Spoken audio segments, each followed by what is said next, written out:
Hello and welcome. This is section 8.4, the last topic of Math 1511 course. So today we'll be talking about vector. Before getting to the direct theoretical definition, let's start with some example. Let's say we have a park here. This is our park, for example, any park. It could be any park. So in this park, this is the entrance, and it has four sides: north side, south side, east, west. Okay, so for example, let's say you have a friend, and the friend told you to meet you at the park, and he or she may be sitting at any of the bench in the park, and he give you some direction. If you come through the entrance and if you directly go to the central point, the circular central point, and from that point I am just 100 meters away from that circle.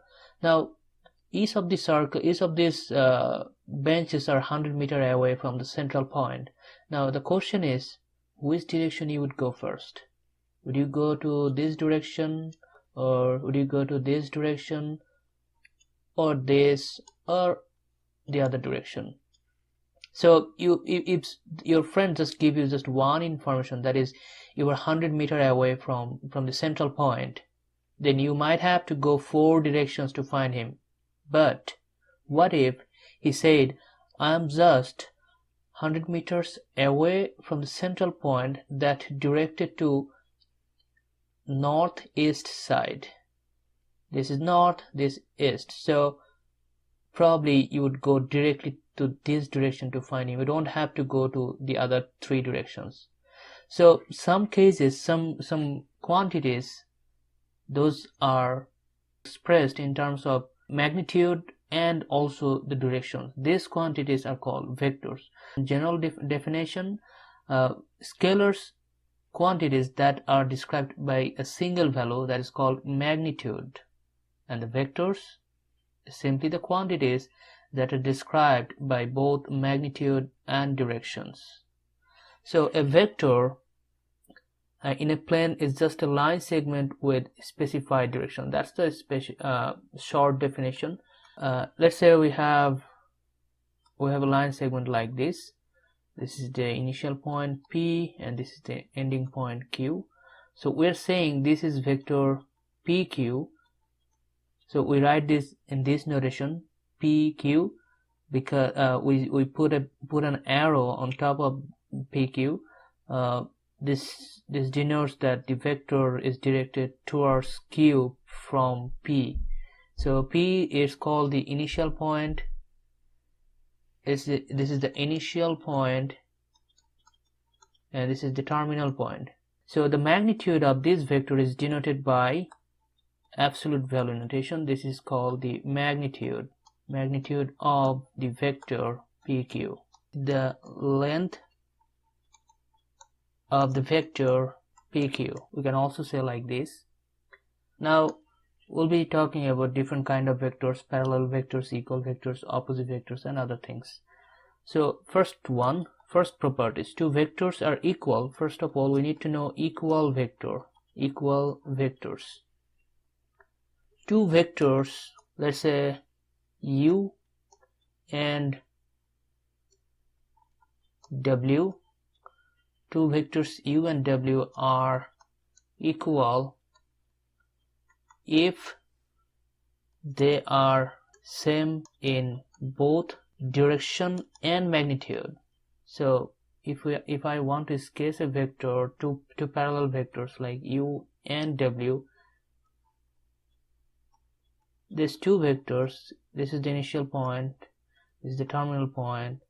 If I denote this vector as U and if I denote this vector as W, then these 2 vectors are equal vectors.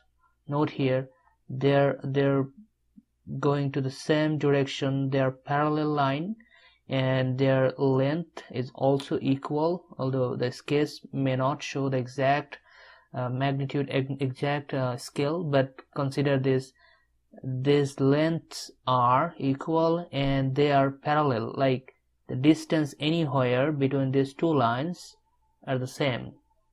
So this is how we draw parallel vectors.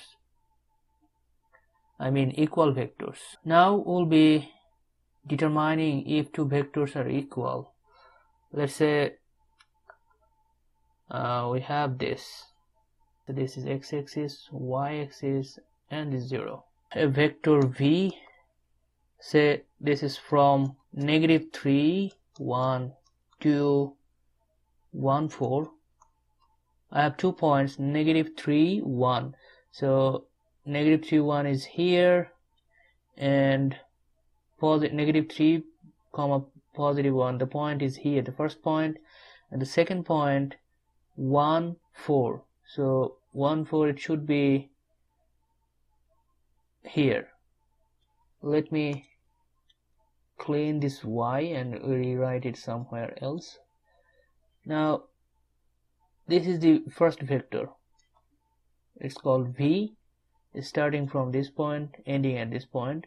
And I have another vector w, that's from 0, -3 to 4, 0. So 0, -3, the point is here, and 4, 0, the point should be here. Now if we add these 2 points, this is vector w.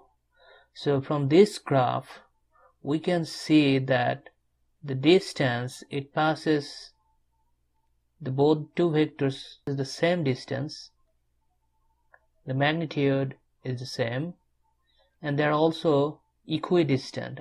They are parallel, they are in the same direction, therefore they are equal vectors. How do you know that the distance here and the distance here are equal?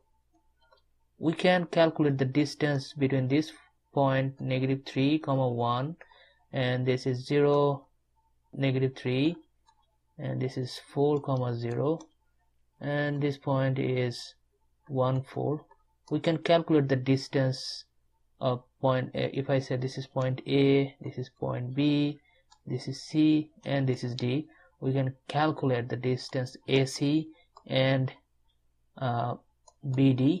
If we calculate and see this distance are equal, then we can say these two vectors are parallel. And we can also calculate the distance AB and CD, and we have to show that this AB and CD are equal. If we can confirm these two conditions, then vector v and w, they are equal. But initially from the graph we can see that the vectors are parallel. We don't have to do this calculation, these two calculations right now, so we can do it later. The next topic is vector addition. Two vectors can be added in many different ways, but here we'll be talking about two basic rules. Number one, tip to tail, and the other one is tail to tail. It has another name, and the second category it has also another name. So the first one is also called the triangle law of vector addition, and the second one it's called the parallelogram law of vector addition. So let's see how these two laws work. Let's say we have a vector. I'm saying this is point P and this is point Q, and we're saying this vector is being represented by the small letter v, and another vector W represents the displacement from Q to R. Let's say we have another point here, and we're saying that point is R, and the vector represented by the line segment QR, we're saying this W. Now the sum of these two vectors B plus W is represented by the line segment from P to R, and we say this vector is B plus W. This is the triangle law of vector addition. The other category, tail to tail, it should start something like this. Let's say I have a vector here, and I'm saying this is P Q again, and I'm saying this vector is represented by PQ is V, and I have another vector which is starting from here, and I'm saying this point is R, so this is vector PQ. They have the common starting point, common tail. So in this case, if I form a parallelogram by considering these two sides as the adjacent sides of a parallelogram, and I draw a parallelogram like this, then the diagonal of the parallelogram will represent the sum of these two vectors. This is V and V plus W. This is the resultant of these two vectors. This is how we add two vectors tail to tail. You see, they have the common tail, that's why we name is tail to tail addition. The third rule, vector subtraction. Before starting the vector subtraction, we need to know what is the opposite vector. The vector negative V or minus 1 multiplied by minus 1 is multiplied with vector V. These two vectors is the opposite of vector V, and if I have this vector, I'm saying this is P and Q. If I denote this vector as V, then the opposite vector is denoted by same magnitude, 4 unit.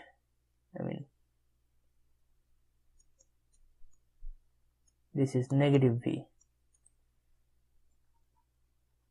Let's say this is R. That's how we sketch the negative vector V. Now if we want to subtract a vector, this is also can be done in two ways, tip to tail and tail to tail position. Let's say I have a vector V here. This is vector V, and I have another vector, let's say W here. I'm saying this point is P, this is Q, this is R, and this is definitely the sum V plus W. This is already you know. Now I'm interested in finding V minus W. This V minus W can be written as V plus minus W. So V can be written as this, the new vector V minus W can be written as in this form. So to find that, we need to find the opposite vector of W. Since W is going to this direction QR, so we have to draw equal distance, equal length, another vector in the opposite direction. Let's say this is S, and we're saying this is negative W. So in that case, if we join these two lines PS, we say this is V negative W, the subtraction of two vectors V and W. So this is from tip to tail position. Now if we consider the other position like tail to tail, let's say I have a vector, this is V, and I have another vector W. As you have seen before, the diagonal, this will represent V plus W. Now we are interested in V minus W, so in that case I have to find out the negative V, which is something like this. It should be somewhere here. So this is negative W, and we'll construct again a parallelogram and the diagonal of these two vectors will represent V minus W. So that's how we subtract two vectors. The third property, scalar multiplication.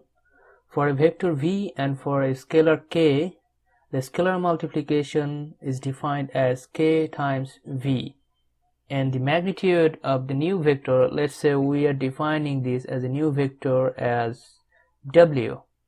This KV is a new vector W. So the magnitude of KV, this is just absolute value of KV, and here the constant k, this could have three different scenario. The first one, k could be greater than 0. In this case, the vector will increase in the direction of v. So if I have a vector v like this, and if I multiply with positive number, let's say I have a new vector 2v. In this case, the number we multiply here, this is our k, and which is greater than 1. So 2v should look like something like this. So this is 2v. A constant is multiplied with the given vector, and which is greater than 1. The vector will follow in the same direction, and it will just multiply. It will be multiple of the initial vector. K also could be less than 0. In this case, let's say I have a vector v, which is here, and I want to find negative 2v. So in this case, you see the constant multiplied is less than 0. So in that case, I will come to the opposite direction 4 units. This is negative 2v. These two vectors are opposite in direction. And also we could have k equals 0. In that case, I have a vector v here starting from this point, and I'm coming to this point. This is vector v, and if I multiply this vector with 0, then I'm coming back to this position again. So in that case, I get 0 vector. So k times v, if k equals to 0, if k equals to 0, then kv equals to the 0 vector, the initial position. Now let's do some problem. Case u plus v by placing initial point of u at the terminal point of v. Okay, so let's say we have a random vector v.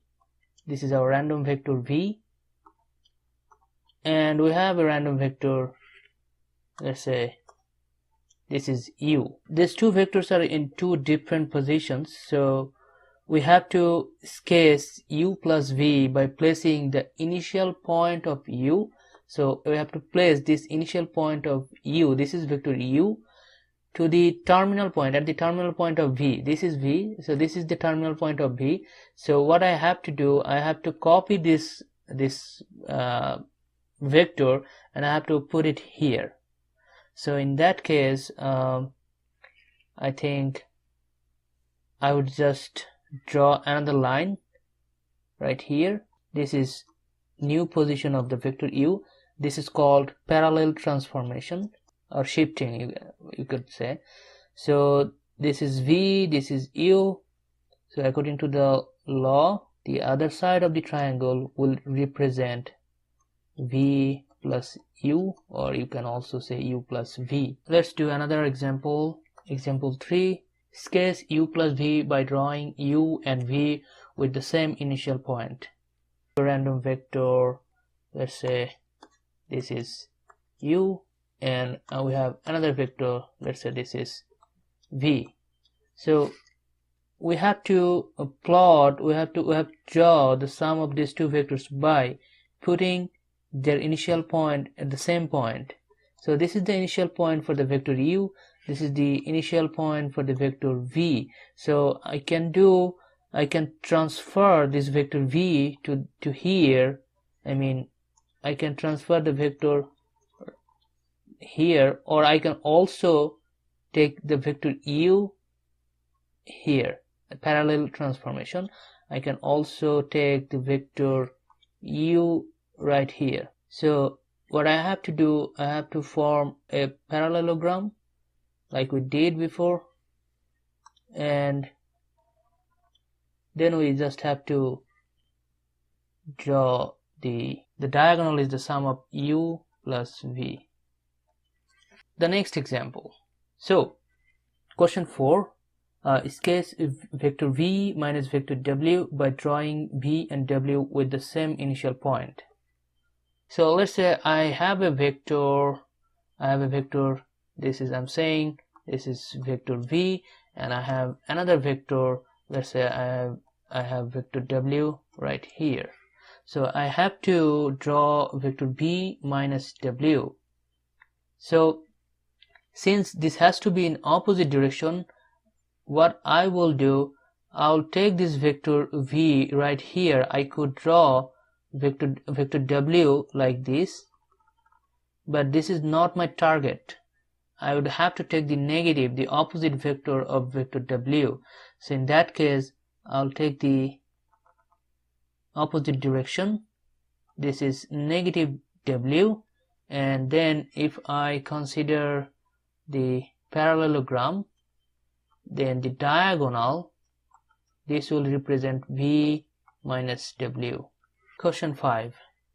Sketch negative 2v and 3w in the standard position. Let's say we have two vectors given in the standard position. This is vector v in this direction, and we have another vector w in this direction. So what we have to do, we have to sketch negative 2v. Since we are multiplying this vector v by negative 2, so it will just go in the opposite direction 2 units. So this is negative 2v, and 3w, since the vector w is being multiplied by 3, so it will increase just 3 times. So this is negative 2v and 3w. It should look like something this.